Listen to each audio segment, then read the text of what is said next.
And welcome to In Conversation with Keep Reading Kristen. I'm Kristen, and today I'm joined all the way from Australia by David Wuto, author of long-running urban fantasy lit RPG Metaworld Chronicles and the fascinating new series Metaworld HopeCore.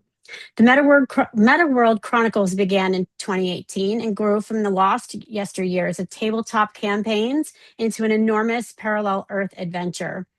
Then there's Metaworld HopeCore, a very different and wonderfully peculiar story about art, responsibility, and redemption.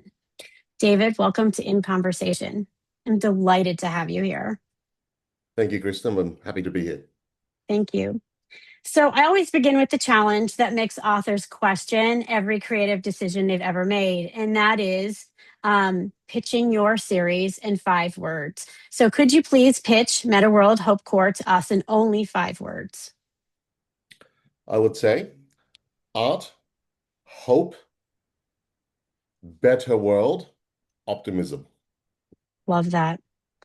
So let's go the story behind the story. You've described yourself as a purist hobbyist at heart. You have no Patreon, despite the distress that this causes, Selkie, and you continue to write because you purely enjoy it. Why has protecting writing as a hobby remained so important to you? I think it's because I do work in the education field, where I do spend a lot of time trying and struggling to teach kids to appreciate literature. I saw an enormous decline over the years in terms of both my students' ability to read between the lines, as well as their ability to maintain concentration, to read anything that's long form. So for me, one of the reasons of sort of not going on Patreon and so forth is just part of it, of course, is the inherent desire to have as many people read the book as accessibly as possible, right? So with Chronicles, I've had basically people asking me, why you're not on Patreon, just do a Patreon, we'll give you coffee money or something. And I was like, it kind of, I feel like it inherently changes the relationship between reader and author a little bit. Because Right. when you do have patrons, you do promise people that you're going to release, chapters. It becomes less about, oh man, I can't wait to show you guys something I've written and I think it's incredible. And a part of it becomes, I owe my customers Mm, a product that must be delivered.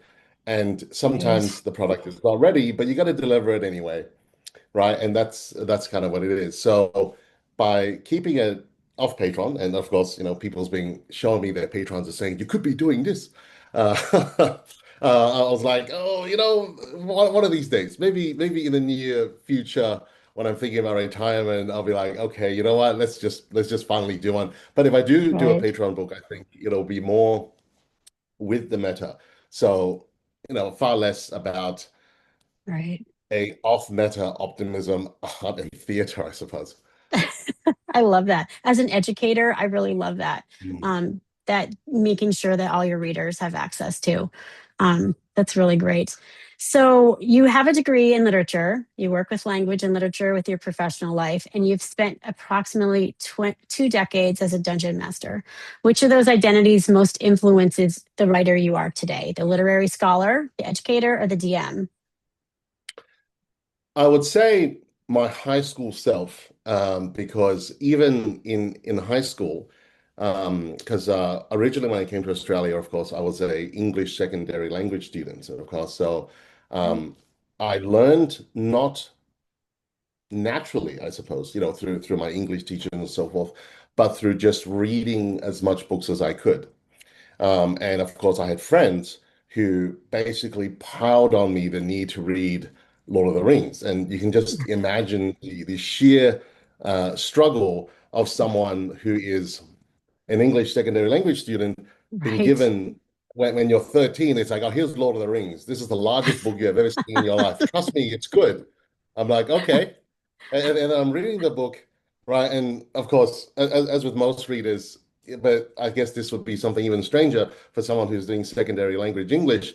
You get into the Tom Bombadil part, and you're just like, what in the world am I reading?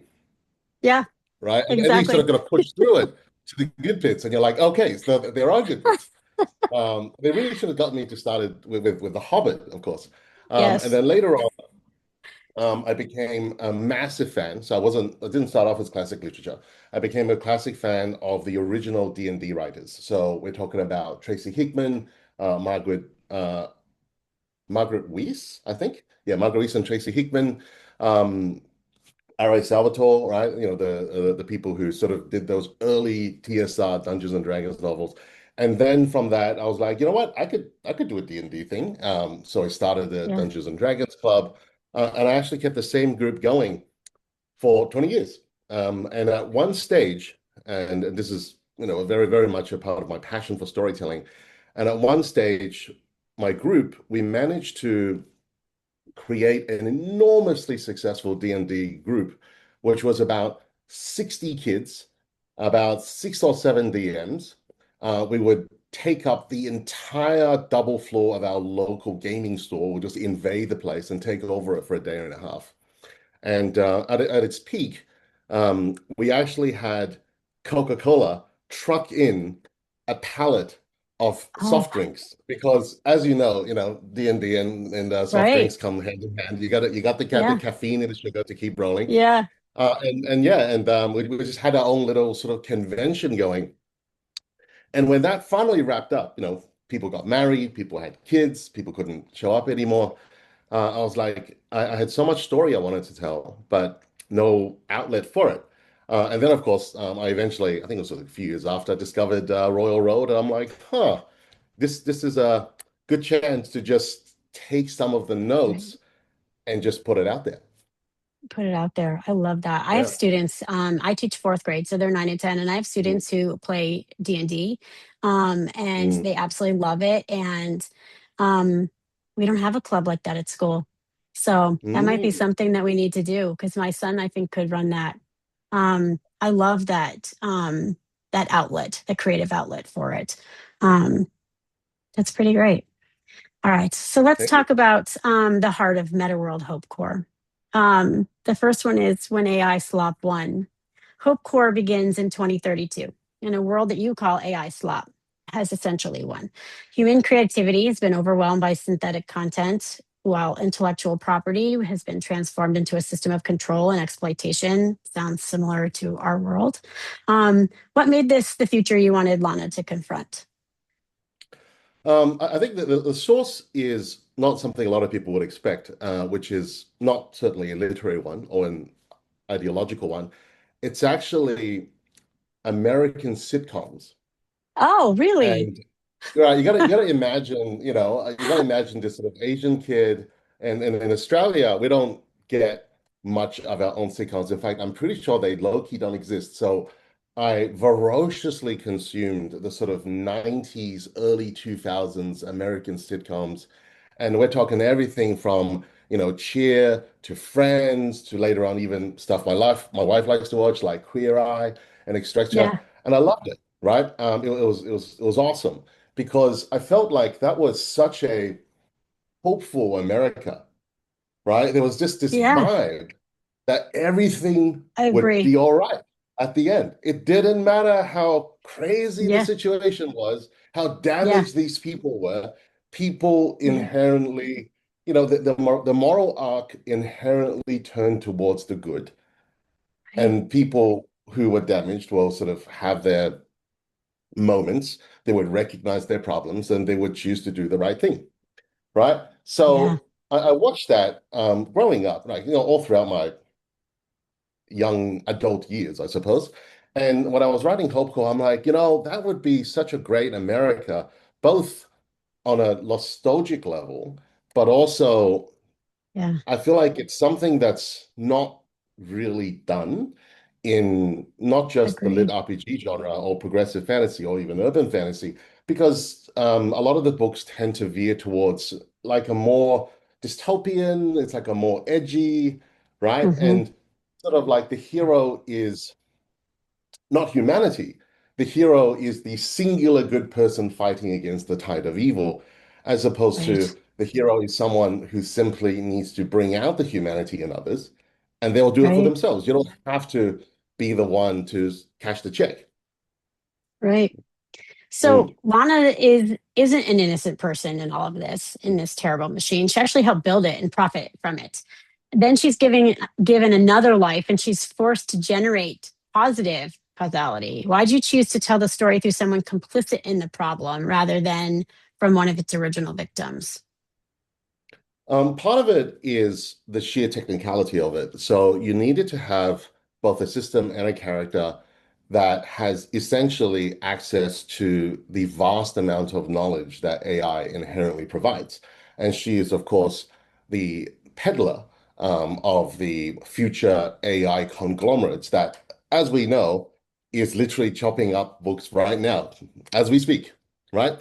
Yeah, And of course, the greater irony, and this is a very ironic, I suppose, is that Google, which I use for all of my research throughout Metaworld Chronicles, and that was all cultural research, very, very in-depth stuff, right. is basically useless. So I actually need to rely on my pro-anthropic account to research the stuff to critique a Yeah, future anthropic company, right? So, yeah, I get it. I don't think, yeah.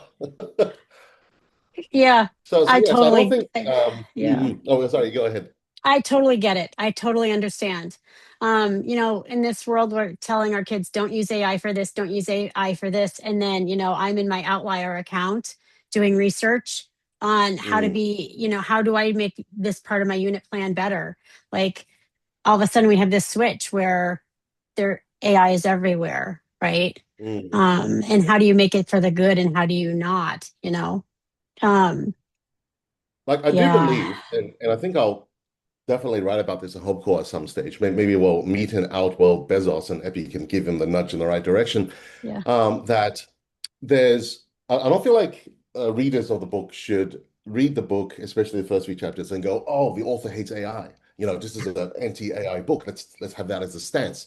I right, think AI is inherently beneficial to a lot of the human activities that we do, both in terms of productivity as well as access to knowledge.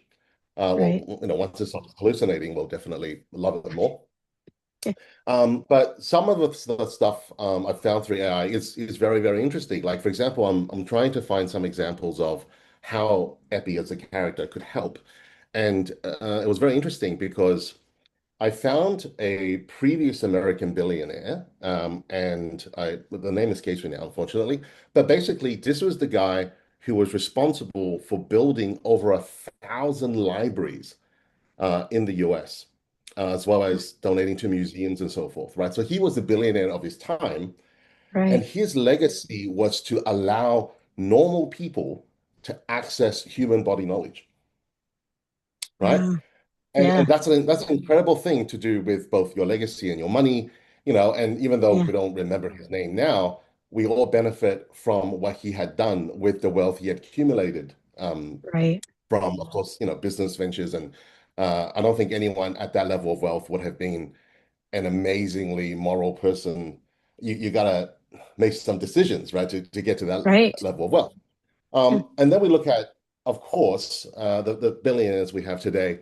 And they seem to be very much about imposing an ideological perspective upon the world, right? As you're opposed right, to sort of thinking, I have so much, how can I benefit the world and immortalize both myself right. and also leave an immortalized legacy? And I think Yeah, that's the direction that, at least on an ideological level, the book would want to veer towards. So I wouldn't say just from reading the first or two, the first few chapters, that the book is inherently against AI or even against capitalism or billionaires and so forth. Which right, which was, of course, a very interesting problem with Metaworld Chronicles, because the main character, Gwen, was a benign capitalist. So I mhm, would often have, I mean, it doesn't matter now, but I would often have review bombs throughout different parts of the book, which is in China. People, I have reviewers will be like, this is incredibly shallow book. It's glazing communism. You cannot possibly trust her. And then 2 volumes later, she's in Britain, and readers will be like, how can this book be glazing imperialism? this is just inherently immoral. And then we get to America, and then the scientists will be like, oh, I can't believe the book is glazing capitalism. Capitalism can't be inherently benign. And I'm just like, what I would love is to get these reviewers in a room so they could have this all-out debate Yeah. as to what kind of character Gwen really is.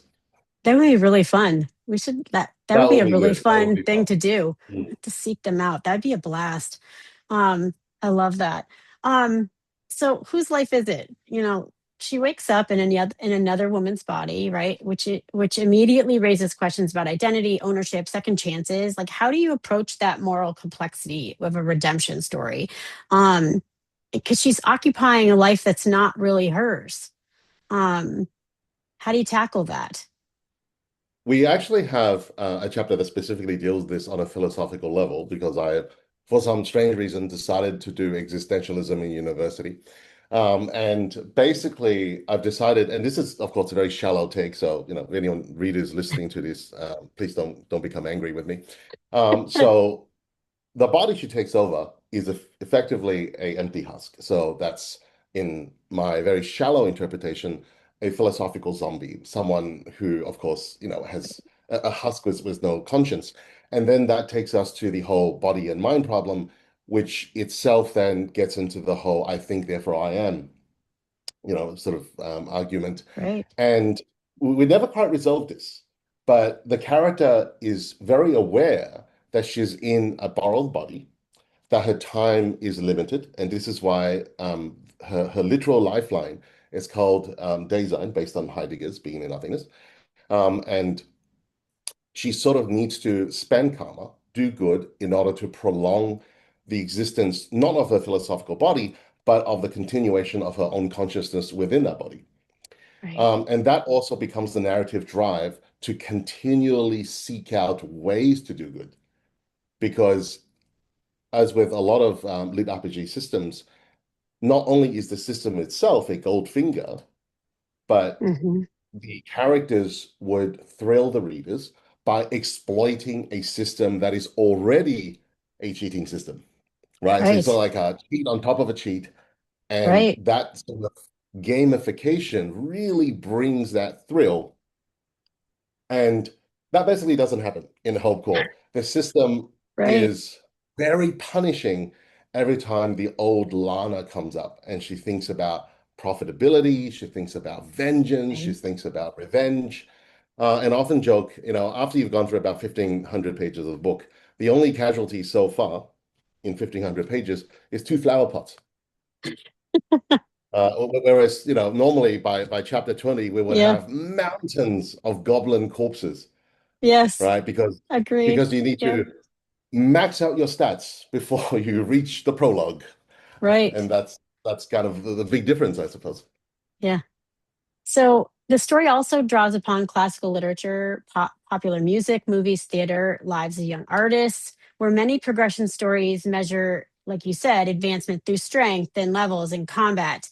How do you turn the creativity itself into a satisfying form of progression? Because it truly is satisfying. I think this infringes on a flirting with copyright situation. So in terms of, that's something that's very difficult. It's going to be a Right. tightrope, and I have done my best. And if we do publish the book on Kindle in the future, we will go through a legal process and just making sure that all the boxes are ticked.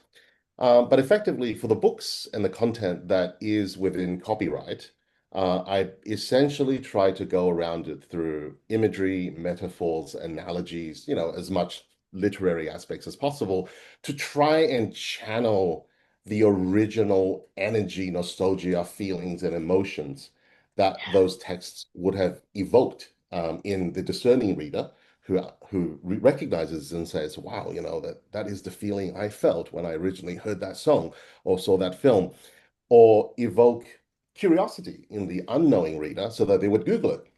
So in Yeah. the web version, which is online, all the references are at the bottom of the chapter notes, and people could just click and go listen to the song and so forth. And it's very good because I love it when the readers say, "Oh, I built a whole listening list. I've got this whole playlist based on the stuff that I've read in this book. This is my new Spotify list."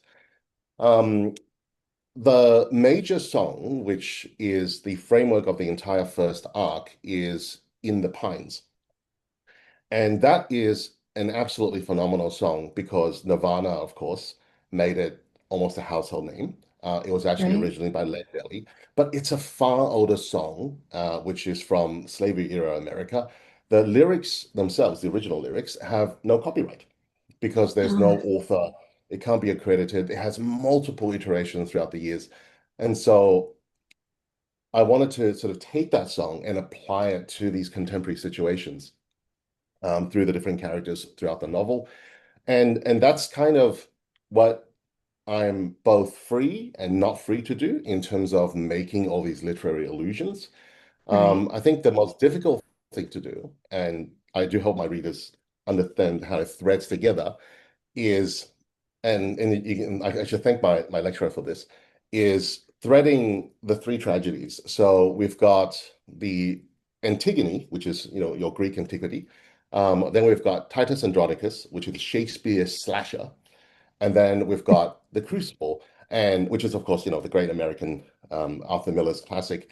And I've managed to thread them together to apply to Epi to talk about revenge, the consequences of revenge, and essentially characters driven by moral principle, by blind vengeance, and so forth. Got it. So so all of this, with the exception of Crucible, of course, is without copyright. So I could completely, really quote any Right. Shakespeare I like, and take any absolutely no problems. Yeah. Of course. And then we get to Arthur Miller, I'm like, well, we're just going to describe it. Yeah. So HopeCore is a word that people increasingly use for art that insists on hope without pretending pain doesn't exist. What does HopeCore mean to you? I think this is taking us back to the American sitcom. So to keep it as short as possible, I would say hope core to me means that people and the world inherently arcs towards the good. And Yeah. I do a lot of traveling, and as I said to one of my readers in the past, pretty much every location, other than America, I'm going there next year. Every location in Metaworld Chronicles, I've physically been there. Hmm. So multiple continents and so forth. And I've met, and this is one of the reasons I've decided to really set the book in America and try to emulate an American way of thinking, is that the Americans I've met abroad and Americans I've met on holidays, they are the most passionate, fun, and genuine people, I suppose, that I've basically met across all my travels. Right. I would say the other group of people that has that same vibe would be Australians. Yeah. Um, And yeah, so and that's always what I personally felt America was. Between the sitcoms and the people I've met. And we know America's going through some teething problems at the moment. And I Yeah. was yeah, and it was just like one of the inspirations. I'm like, man, I would love to see an America that sort of returns to that natural state, I suppose. Me too. That's the Mm, childhood I grew up with. The mm, hopefulness of America. mm, As a Gen Xer, that's a mm. difficult thing for me right now. That lack of hope. So I love that this philosophy that we need to get back to that hopefulness and make that Yeah. difference. And I talk to it about with my students all the time. Like if we want to make a Mm, difference in the world, we have to have that hope that we can. Um, it's just super important. All right. So let's get into the fun five. These are quick mm. questions. You don't need to overthink them. Quick Yep. answers. Here we go. Which author from literary history would be the most dangerous dungeon master? I would say Matt, of course. Then since that, I actually have not read a lot of literary RPG, but I think Matt's books definitely would give me a run as a player character. They're so scary. Mm, I love them, but they're, yeah. If you could mm. preserve only one piece of popular music for the future, what would you choose? Eleanor Rigby. Such a good one. Which of your characters would produce the best movie? Hopefully Epi, because we're certainly going there. Her first project, if I get to that part of the book, would be True Grit, which I believe is one of the best scripts I've ever seen. Which of your characters should never be trusted with a film budget? Probably Gwen. She she'll do insane things with it. I think if Gwen made a film, it would be Space Jam. It would make its Yeah, money back, and they haven't even started filming. yeah. You've joked that professionally you're a cat. What character class does a professional cat take? As a old gamer as well, I would say perhaps a merchant selling wares if you have coin. Like Puss in Boots. That's what I think of. All right, the Would You Rather Metaworld Edition. You must choose one.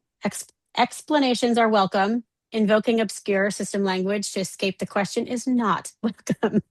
Here's the first one. Would you rather Mm. attend a magical academy in Gwen's world or an art school governed by Lana's system? If we're talking Australia, I would say Gwen's World. Would you rather dungeon master a campaign for your entire cast or allow your entire cast to run a campaign for you? I will run a campaign for my cast, I think. That would be fun.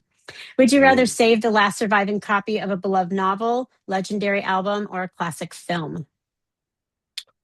I would say Albert, because music is absolutely universal. Films and novels are far more subjective. Uh, One final question. Across both Metaworld Chronicles and Metaworld HopeCore, your characters are given lives and worlds that are not quite what they expected. After years of writing these stories, what do you believe people owe the second chances they receive? I do believe people definitely should receive second chances. And I think I fundamentally believe this just from a very strange article I've read years ago, and it's just stayed with me since. The article is basically this. I'll try and say it in 10 seconds. Drunk driver kills man's son, tries to atone for his sin, goes to help mow the man's lawn, speak with him. 25 years later, they are like father and son, but not forgiven. Mm, Mm. And that was just such an incredible thing. I just think about it now and then. yeah. Well, David, thank you so much for joining me and taking us inside your world. Before we go, please tell everyone where they can find your work and what we should be watching for next.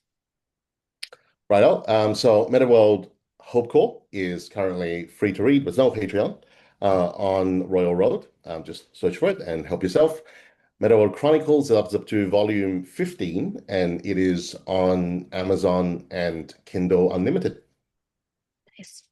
All right. Until next time, keep reading, keep creating, and I'll see you in the next story. Thanks for Thank you, joining me. Kristen.